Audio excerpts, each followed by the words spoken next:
गुरु गौरी गिरा गणपति गुरु हिमगिरि सुता गोस्वामी गिरिजेश सहित शारदा नर्मदा वाय हृदय प्रदेश वंदो हनुमत लखन संग रिपुहन भरत सुजान सिया राम जी को नमन।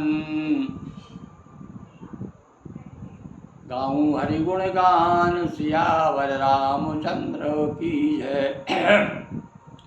नर्मदा मैया की जय। अखिलेश्वर महादेव की जय। रामचरितमानस के प्रेमी सज्जनों,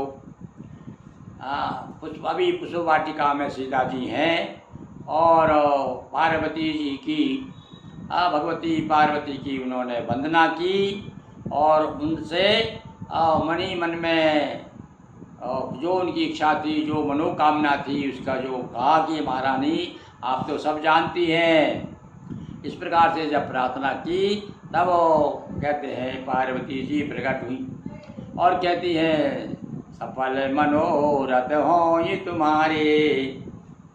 जो सफल मनोरथ राम लखन को दिया था ना, और कौन ने?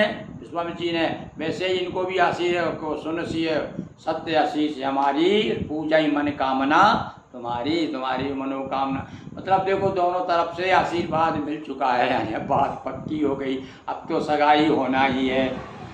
जानी गौरी अनुकूल सिय हर्ष न जाए कहीं। और अब तो जब देखला कि अब पार्वती जब गौरी इस पे गौरा देवी इसके अनुकूल हो जाए और उनके यहाँ तो फूल खिलने ही हैं। हृदय सराहत सीय लुनाई गुरु समीप गभिले दो भाई। अब मनी मन में सराहना कर रहे हैं, अरे जो चीज़ आपको अच्छी लगती है ना तो बार बार आंखों में घूमती रहती है, या हृदय से जो है वो निकलती रहती है और आंखों में चित्र बन जाता है।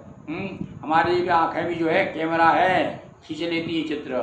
तो बार बार लुनाई कहा है सुंदरता, और सुंदरता प्रिय जब भगवान भी जो सौंदर्य के प्रेमी हैं, हम जैसे जीव की क्या गिनती भाई हैं। तो लिखा है मनी मन में सीता जी कितनी सुंदर है, और आगे वो कल्पना भी करेंगे बड़ी सुंदर सुंदर कि भाई क्या वो चंद्रमा के समान है तो क्या उसके समान है।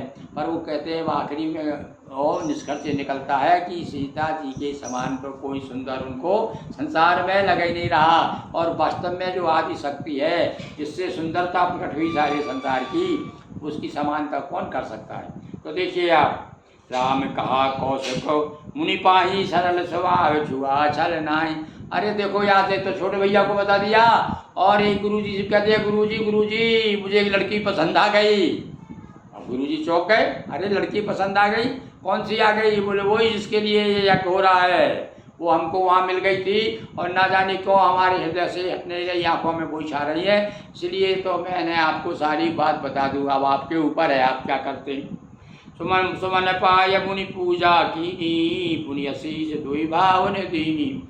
अब इस समय देखिए, उस समय तो विश्वामित्र जी कुछ नहीं बोले, और आजकल का बाप होता गुरु होता डांट देता कि अरे क्या बिगड़ गया तेरा, कैसे नजर उधर कैसे पहुंच गई, परतीय की तरफ तेरी दृष्टि कैसे गई। पर ये तो विश्वामित्र जी खुद जान रहे हैं क्या इनका यहाँ तो मैं तो मिलन कराने आया हूँ यहाँ पर।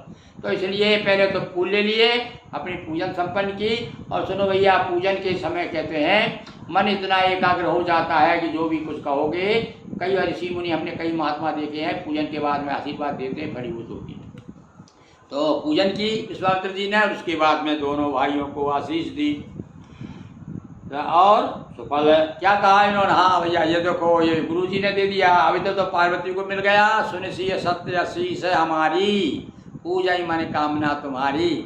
और यहाँ वही बात कह रहे हैं, सुफल मनोरथ हो ये तुम्हारे राम लखन सुन भाई। अब लखन जी का तो कोई मनोरथ था ही नहीं। लखन जी का मनोरथ तो वही मनोरथ है जो राम जी के साथ साथ चलते हैं। हमारे राम जी को जो अच्छा वही हमको अच्छा लगेगा। राम जी और हम तो बड़ी प्रसन्न है, हमारे हमको तो भाभी मिल जाएगी।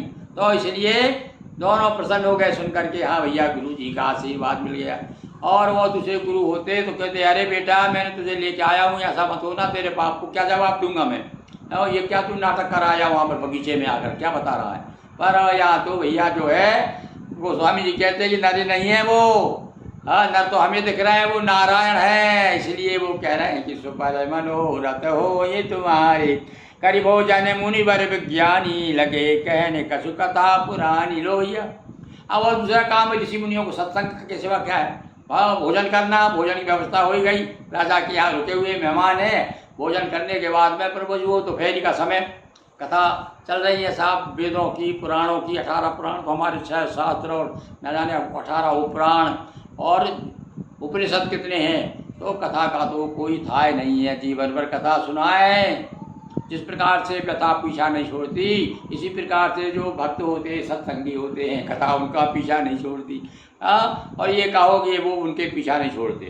तो विगत दिवस गुरु आयु से पाई, संध्या करन चले दो। और देखो भैया, दिन भर भोजन के बाद कथा हुई और थोड़ा बहुत आराम किया और संध्या करने चल दिए। यानी यहाँ राम जी बता रहे हैं भैया, मैं तो संध्या में तो जो बड़े लोग करते हैं ना, वही छोटे वो उसका अनुसरण करते हैं। तो यहाँ पर परम ये मर्यादा बताई उन्होंने कि देखिए, मैं परम ब्रह्म हूँ, मैं चाहूँ तो कुछ नहीं कर सकता, किंतु मैं बताने के लिए महाजनों इन कथा सबंता, बड़े लोग जिस रास्ते जाते हैं। तो राम जी संध्या करने चले गए। प्राची ऋषि शशि भयो बहु शवाबासी मुख देख संध्या वंदन, भगवान जाने संध्या वंदन की कि नहीं की उन्होंने। भैया हम जैसे प्राणी तो जब मन लग जाता है तो कई बार पूजा करते रहते हैं, न जाने कहाँ कहाँ मन घूमता रहता है। क्या मालूम राम जी ने संध्या वंदन में पार और सीता जी की सराहना करते रहे होंगे, वो भी संध्या वंदन है। हाँ, ब्रह्म यदि आदि शक्ति की वंदना करता है तो कौन सी बड़ी बात। तो संध्या वंदन तो की, किंतु अब शाम हो गई और जो ही रात हुई, प्राची ऋषि शशि चंद्रमा निकला। अब 2 चंद्रमा दिखाई दे रहे होंगे भाई, मृग लोचनी, मृग की आंखों वाली, चंद्रमा जैसे मुख वाली, बड़ी बड़ी उपमाएं महिलाओं के लिए कवियों ने क्या क्या उपमाएं दी हैं। अब तो यहाँ तो देखो, अब कोई उपमा अब झड़ी लगा रहे हैं। यहाँ गोस्वामी जी बता रहे हैं, देखो यहाँ अब हम वर्णन करवा रहे हैं और राम जी के द्वारा ही वे ब्रह्म आदि शक्ति के बारे में क्या कह रहा है। एक साधारण मनुष्य जो है, जिस नारी के प्रति, जिस लड़की के प्रति आसक्त हो जाता है, तो वो क्या क्या सोचता है, इधर तो देखिए। अब आप दोनों तरफ मिलाते जाइएगा। बड़ा सुंदर है। हमारे गोस्वामी जी ये भी बताते जाते हैं कि मनुष्य है, और ये भी कहते हैं कि भूल मत जाना, मनुष्य नहीं है, ये मनुष्य बन के हम लोगों के लिए कुछ मार्ग सुझाने आए हैं। और विचार की न मन माही बदन समूह हिमकर। अभी भी देखिए, आप सवेरे की बात है और शाम हो गई, दिन भर राम जी को सीता के अलावा कुछ दिखाई नहीं दिया। जब ऐसे ही होता भैया, जिसने प्रेम किया है वो जानता है। हम लोगों में से कई बार ऐसे अवसर आए होंगे जीवन में, आप लोगों के भी, कि 24 घंटे एक ही छवि दिमाग में घूमती रहती है। तो हम साधारण मनुष्यों की स्थिति क्या है। तो देखिए, अब आप सोच रहे हैं, अब बैठे बैठे कल्पना कर रहे हैं, हमारे राम जी सीता जी की बड़ी तारीफ कर रहे हैं और उनकी आंखों में वो जो हाथ में थाली लिए और एक महान सुंदरी गौरी पूजन ला रही है और दिखाई दे रही है उनको।